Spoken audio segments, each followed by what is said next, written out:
Hi, everybody. Hi, we are so happy to be back with you. It's snowing here in Utah. I don't know where you are and what's happening in your area, but Alicia, tell them about what you did this morning. Oh my gosh. I shoveled for 2 hours and it's heavy snow today, but I mean, I'm so happy for it. I love the snow, but man, my back was like, okay, I'm done. Yeah, Put thank goodness for oils oils. on. Yes, I put all my oils on and took a nice hot shower. Yeah, I'm good, but it was a lot of work. And you got your workout in. Yes, yeah, for Well, thank you for joining us. We're here talking about phase two of setting yourself up for success during the holidays, which I can't tell you how much I need this myself. It helps to bring everything to the awareness, to my awareness of what I need to really be focused on and really be intentional about. And so, love, love, love this conversation. Last time we talked about healthy boundaries, and it was so good and it was so detailed. And if that's something that you struggle with, go back and listen to our recording in the same group. I mean, Alicia really laid out some beautiful strategies for you to follow if you need to set healthy boundaries. And she is the queen of healthy boundaries. I love that about her. It's so inspiring, really, Alicia, because I'm like, awesome. That's not normally what happens, like she said no. oh, Without an explanation or without an excuse, you can just say no. I know it's It's taken me many years to learn it, but it feels good. And it's that's why they call it the enlightened no, because then you Mm. can actually protect your peace and not do something that is not in alignment with who you are or what you can do. So it's a beautiful thing. Go back and listen to it. Um, but today we're going to continue that conversation and we're going to talk about some other things that will help set you up for success during the holidays. And a lot about emotional sobriety. And I want to explain what that means because we know what sobriety is. But in addiction, when you're in addiction, you're addicted spiritually, you're addicted physically, you're addicted emotionally. And so when you are working on your emotional sobriety, you need to work on it physically, you need to work on it spiritually, and you need to work on it emotionally. And so when all three of those things are in place, then you have greater success in your emotional sobriety.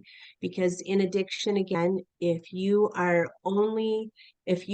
emotionally, physically, and spiritually addicted, and in your sobriety, you're only physically trying to stay away from what you were addicted to, or whether it's drugs or alcohol, you're going to have a less chance of success because it's only physical. You're only trying to not do that one thing, and your emotional stuff is still there, your spiritual stuff is still there, and you're not going to have the kind of success. And so it's super important that we focus on our emotional sobriety so that our foundation is stronger to be successful in that, in our overall sobriety. Um, and when we're talking about addictions, we're not just talking about uh, alcohol and drugs. We're talking about negativity. We're talking about sugar addictions. We're talking about food addictions.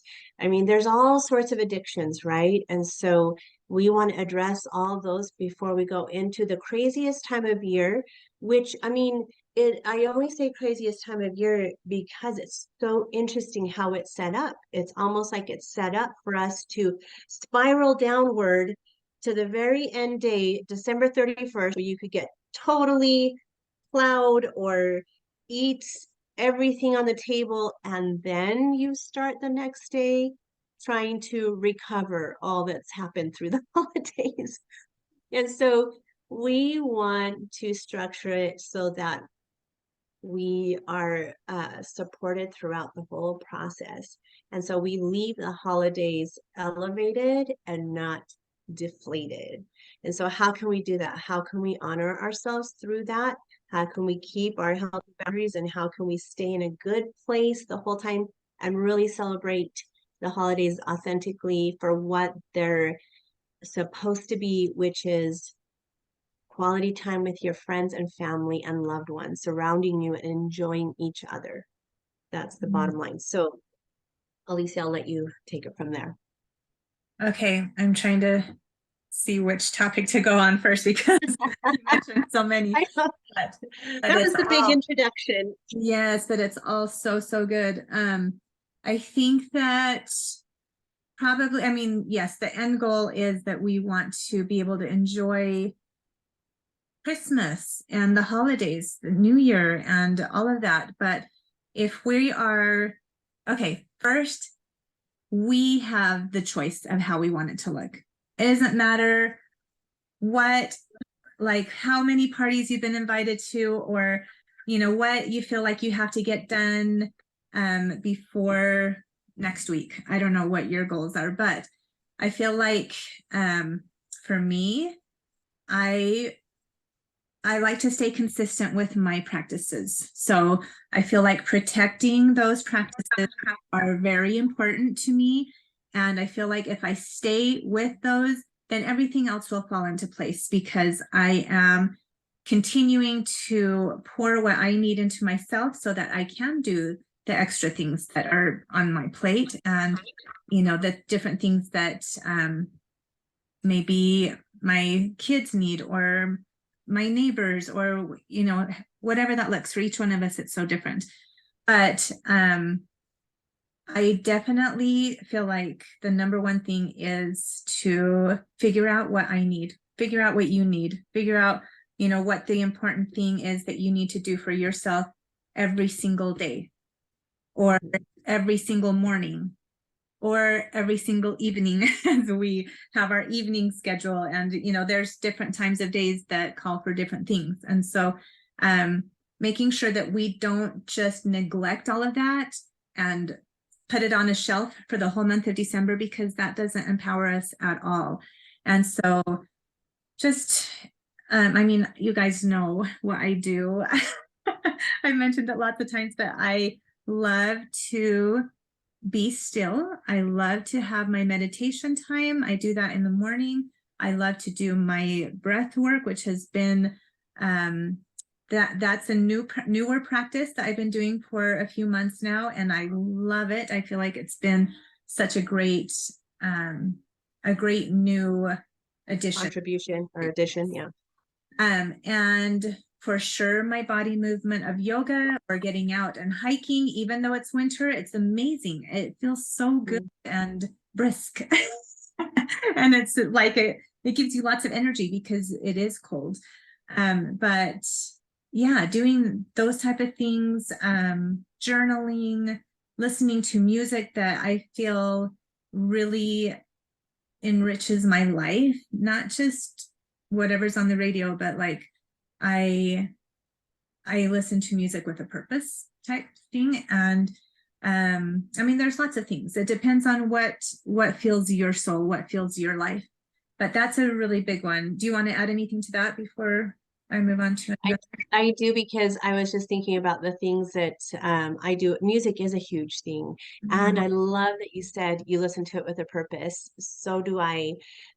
Like, for example, in the mornings, I always play what's called a playlist on Spotify. It's Coffee House Christmas. The reason I love that is because it's very like just I don't know the word that I'm trying to say, but it's slower, but it's still Christmas feel, and it's mellow. So it works perfectly as I'm journaling. I love the vibe that it brings in first thing in the morning. I also diffuse first thing in the morning. If you have um Chris, oh my gosh, what's it called, Alicia? Holiday Peace Holiday piece. and Northern Escape together smells so gorgeous. And so I diffuse, I play my playlist, Coffee House Christmas Mellow, and I journal. And in that moment, it feels so delicious to me. And I just feel like I have nourished myself, my soul, my mind, and then I'm able to get my intentions in that moment for the day. And it just sets me up for success. Like it's my moment and I have it every single day and I love it. And it benefits me so much. And then because Christmas music can be pretty, high frequency throughout the day. You can listen to that throughout the day, but at night I have another playlist that I listen to because I love Christmas music, and so I listen to it all the holiday long. Um, but I listen to more of a jazz in the evenings, Mhm. and that just feels appropriate for the evenings. But it's very intentional. My music playlist is very intentional, and then I love the religious. On my Sundays, I listen to a lot of Christian um, Christmas music, and I love that so much too. I mean, like it's just what feeds my soul. So just taking care of myself, and so just do what takes care of you. And I love that as you're talking about that, like you can see it lights you up. And Oh, so I feel like for both of us or other people that have these, excuse me, practices in place, it's almost like we crave that. Like we know what our body wants or mm, me, what, what we want, what's going to feel us. And yes. I do have a question though. So before you realized that you really liked these specific practices, were you like, did it seem like it was difficult for you to get those practices in place? Because now you crave it and you love it and it feels easy. Uh-huh. But was there Uh-huh. where you were like, this is so hard? Do you know, does that make sense? Like, For sure. Yes. In the oh, I beginning, forgot I to was turn like, on my diffuser oh, yes, or yes. something like Okay. that. So for sure. But now it's become like instinct. Yes. But like, I would say, oh, I didn't get a chance to journal. I forgot to journal and like make it like a task where now it's more of a privilege. Mm, And with the diffuser, my gosh, I didn't even diffuse for the first couple of years. I was using oils, not even knowing that was possible. And now that I I am so focused on creating an environment for myself, for my well-being. The diffusing is just part of that. Like the smell is so huge. We know that, right? And right. we learned about how important that is. And so how we respond to that. And so and how the associations stay so deeply seated in our minds and our being. And so that in itself creates this huge feeling. So it's just a natural thing that I do every day now. But yeah, I mean, like you mold it so that it becomes more of an experience you're excited about than a task. I love. However that looks for you. Yeah, I remember back in the day that I would make notes for myself for the following day because I wasn't used to what I do now. And so I if I didn't write it down, I'd wake up in the morning and just running. And so Yeah. I would write down or sometimes I would fill my diffuser the night before so I could just know to turn it on because if I had to do too many steps in the morning, I just wouldn't do it. And so I would prepare that. And then anyway, my point is that it does take time to get those practices in place. And now it's such a beautiful thing. And I love Mhm. having that. But I love that you took us there because it does sound like a lot. As I was saying, it probably did sound like a lot, but it's actually become just part of my day, but it gives me a lot. It gives Mhm. me a lot. So it's so worth and it really isn't that much time. It's filling a diffuser, It's putting the not. oil, Hmm. turning on my Spotify and sitting down with my journal. Yeah. And so that feeds and fuels my soul so much. Hmm.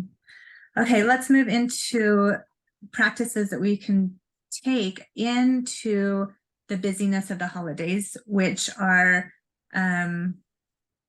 not practices, I guess, focused mindsets of what we want when we go into the different family gatherings or parties that we're going to be involved with, or things at school with our kids, you know, different situations, and how we want to really set ourselves up for success in those areas.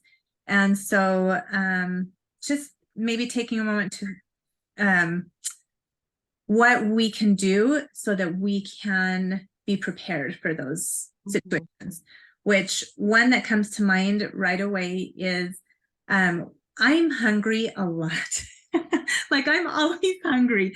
And so I've learned over the years again that I either need to eat something before I go, even if I'm heading to lunch or dinner or something like that with friends, I eat beforehand, because I know by the time we drive to wherever we're going and then wait in line for a table, or, you know, what we're going to be doing, and then by the time we get our food, I'm going to be hungry again. And if I don't take care of myself to begin with, then I know that's going to be a lot more difficult for me later on. And so that's one thing that I choose to do, because I want to make sure that I'm enjoying myself where I'm at with my company, instead of frustrated that it's taking so long for us to get sat, or waiting for a table, or waiting for our food. And so maybe even just having snacks in your car or in your bag, or, you know, however that looks. But also, if you are being conscious about what you're putting into your body, and you don't want to overeat or eat the foods that are going to be at a specific party, then I would also, like, and I had to do this last year because I was on so many different eliminations of food, that I had to nourish my body the best that I could before I would go into a place. I didn't always know if there would be the food that I can eat there, and I didn't want to be starving and then make a choice of eating something that was going to make me sick later. And so I would make sure that I was fully satisfied before I went to wherever I was going. And then if there's something that I can have there, then I could snack on that, and not, you know, and not have to eat a ton of stuff while I'm there, but I can still participate. I hope that makes sense. But Totally. yeah. Yeah, I love that. But two important things that I thought of because you're doing this. One, you get to be present with the people that you're with. You're not, thinking about that you're so hungry, or like, what are you going to eat? But you get to be present in the moment. And that's huge. And the second thing is that you get to make wise food choices, because you're not like what we call stupid hungry, or, but you're able to make wise choices for yourself, and then not overeat, or not regret what Right. you did eat afterwards. So I think that those are two super important things: wise food choices and being present. So amazing. Thank you. Is there anything else you want to do with food? No, Okay. that's just one that I feel like I do that all year round, because I mean, I just noticed that works for me. If I take time before I go anywhere, you know, and it can be something small like oatmeal, or something that I know is going to satisfy me for a while, but it's not so heavy that I'm not going to be able to eat a meal if I go out to eat. So yes. Yeah. And throughout the year, yes, but it's so important during the holidays, because if you think about holidays, you think about family, food, and whatever else. But food is huge in the holidays. So take care of yourself. Like, have your own back in that respect. The next thing we want to talk about is being grounded and in yourself. And so this is so huge, because wherever we're entering, whether it be a family get together, or if you're out and about and maybe you run into somebody that you are uncomfortable around, or that maybe you would rather not see for whatever reason, you have done your practices that Alicia talked about earlier. You have grounded yourself in who you are, and you know what stand you want to take and who you want to be at all times. And so when you come into an environment where maybe someone is saying something that would normally offend you or normally hurt you or normally chip away at your self-esteem, that doesn't bother you because you have protected your practices, you know who you are. And honestly, guys, a lot of times people are uncomfortable with a strong being. In other words, if you are, standing your ground and they can find you threatening in a sense because maybe it's something that they need to work on, but chipping away at you and bringing you down helps them feel more comfortable with you in that arena, then as long as you're aware that that is the intention or could possibly be the intention, then you are able to remember, hey, I'm here and I take a stand for who I want to show up as, and nothing and no one can change that in me but me. Mhm. Because we're always around people that have their own stuff going on. And unfortunately, the human race lashes out or responds or reacts in ways that are subconscious to make them feel better about themselves. And are we going to be victim to that? No, we know who we are. We're protecting our practices so that we get to stay where we want to be. We get to live into that space and we get to take up that space. I mean, that's totally our right to take up that space. But also, do what is needed to protect yourself. If you have to remove yourself from that place, if you have to go into the bathroom, I definitely strongly suggest you take emotional support oils with you wherever you go, because especially if you have anxiety about going to a specific event or place, because you already have an idea of what you'll probably experience there, then take your emotional support oils, whether that's balance or adaptive or peace, or my favorite is Anchor. I love Anchor. Just doing a few drops in the restroom and doing some breath work like Alicia talked about, whether it's your, what do you call it, square, Alicia, the 4x4? Square breathing or 4x4 breathing. Yeah. Which is like breathing in for 4 counts, holding it for 4 counts, exhaling it for 4 counts, or you can inhale for 4 counts, exhale for 6, 5 times. But the breath work is powerful. And when you're using your essential oils to help ground you again, then you can re-enter the situation with your, refreshed, okay, this is who I stand for. I'm standing for myself and this is who I want to show up as. And so it's a huge, powerful tool. And that's what we're coming to you with, is giving you the tools to get through the holiday situations in a nice, supported way, because the holidays can be definitely a difficult time. So being grounded, that's the next one.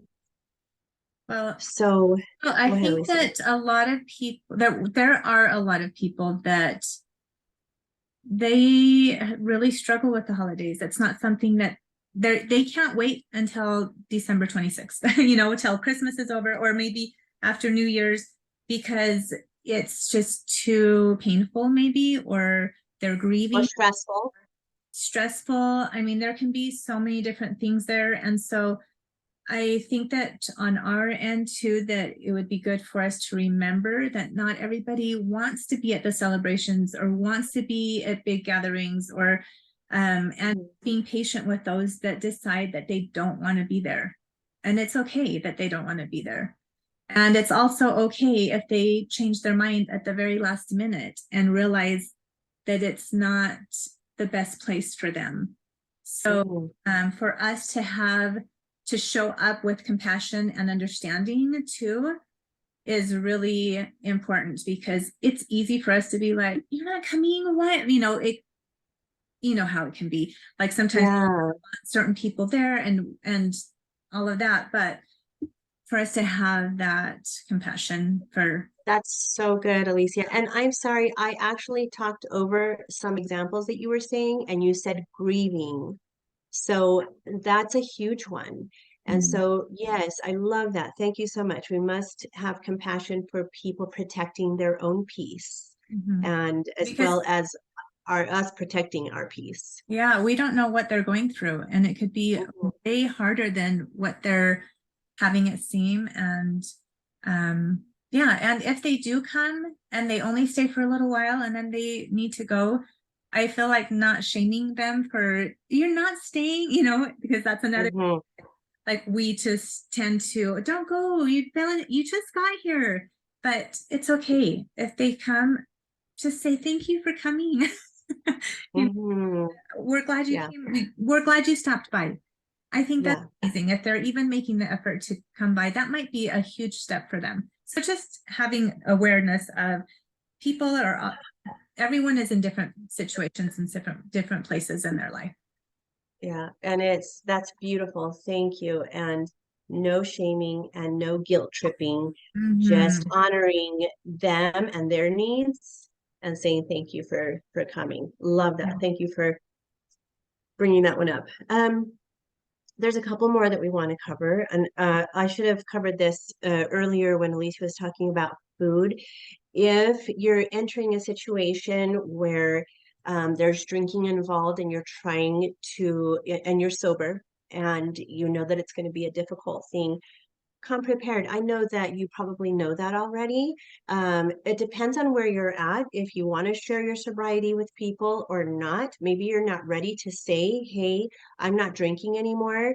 So you can literally come with your drinks so that you're not having to rely on, hey, do you have anything without alcohol? No, you're coming empowered with your drinks. And if you're bringing cranberry juice and club soda or Sprite or something like that, you've already got your drink so that you're walking around with your drink. You can, you don't even have to say, I'm not drinking, because you don't want to start that full dialogue. You can say, you know, if they ask you what you're having, I'm having club soda and cranberry juice. Have you ever tried it? It's so good. You get to choose your drink. There's no explanation necessary. You can just, be you, and or you can also prepare people. Listen, my sobriety is priority to me, and I want to make sure that I'm honored for that. Depends on where you're at, but just definitely prepare yourself. And you can always, like Alicia does so eloquently, say no. And we talked about that in the boundaries, that boundaries are not to be used as a weapon or be used to shut people out, but you definitely have a right to say no, thank you, period.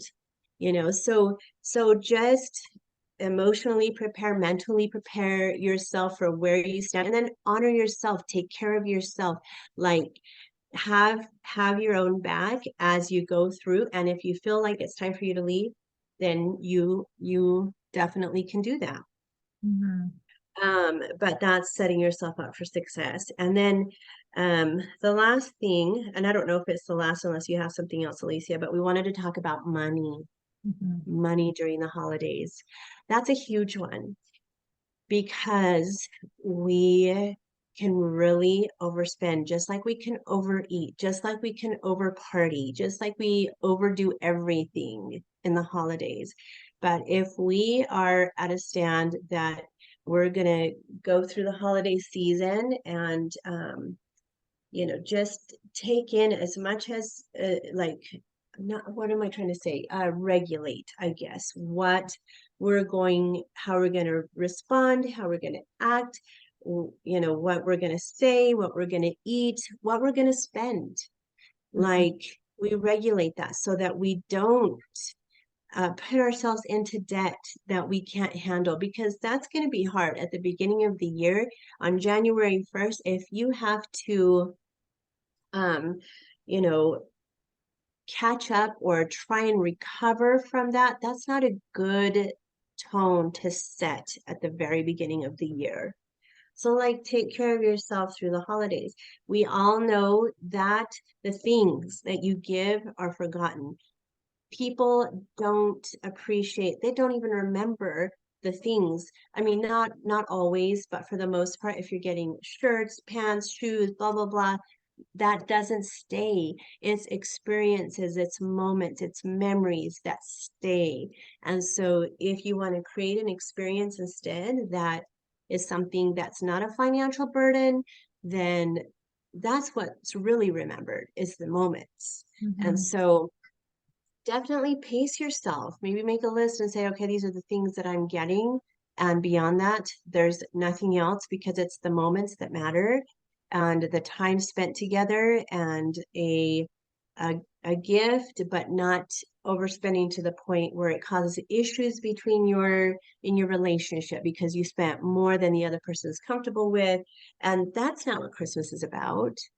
I Or mean, or if it gets to a point where you're hiding how much you're spending, because yes, because yeah, for sure. there's an uneasiness in your soul, in your body too, and then that it's just difficult. I say, Mhm. yeah.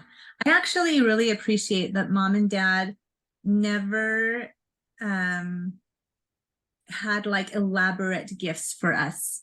Everything was Mhm. very simple, and my memories of Christmas are beautiful. And it's not because we had a ton of presents, because we didn't. It was very simple, but I loved, dad would make homemade things, out of wood, and it's just Yeah. cute. Just, oh, I loved it. And oranges and things, it was very simple. And I feel like we probably create more stress for ourselves than we need to, because our kids, they don't need a lot. And honestly, like, they remember the memories too. Um the times that we spend creating a unity and actual what is it called, quality time together, that's what they remember. Yeah, So I think absolutely. that's super important to keep in mind. Yes. We just had a chance to talk to our parents about the special feeling they created for Christmas for us. And like Alicia said, oranges in the stockings, because my mom fed us so healthy, they would actually wrap candy bars. Oh yeah. And that would be like we'd be like, Oh yeah. We never got candy. And so a Christmas candy bar, oh, that was amazing. oh gosh, yes, but it's the feeling that's remembered. And if the feeling you're creating is stress and friction and resentment because you're Mhm. not on the same page in finances, then you're not experiencing the real true meaning of Christmas. And Mhm. so just bringing all these things to your awareness that can help you have a more pleasant experience through Christmas. And then, you know, to me, the true meaning of Christmas is Christ. Mhm. And that all that we have, all the blessings that we have, everything comes through him. And I know that to be true because Alicia and I go to a rehab twice a month. And while we're there, I realize that I am not there from myself, if that makes sense. It's not just Mhm. me or not just Alicia. I feel like an endless flow of love coming through me for those women. So I know that everything comes from him. And that is what Christmas is about, is just remembering his presence in everything that we do, his power in everything that we do. And that to me is what Christmas is about, is Mhm. remembering that at that time, but also throughout the year that I I just feel his presence so strongly. And so that's what Christmas is about to me. And just remembering that uh that beautiful gift that we have in him. Hmm. So is there anything else, Alicia, that you want to No, that was say? ended. I loved how you ended with that Okay. because it Well, is like that's the most important thing, really. yes, absolutely. So have wonderful holidays. Yes. Enjoy your time. Take care of yourself. Like Alicia said, fill your own cup so that then you can do all of the things in your heart for others during this time and service and just creating beautiful memories. And we are going to do an essential oil education next week on the 19th, and then we will not be here on the 26th. And so we'll see you again next week. Thanks for sharing this time with us, and have a wonderful week preparing for Christmas. See you guys.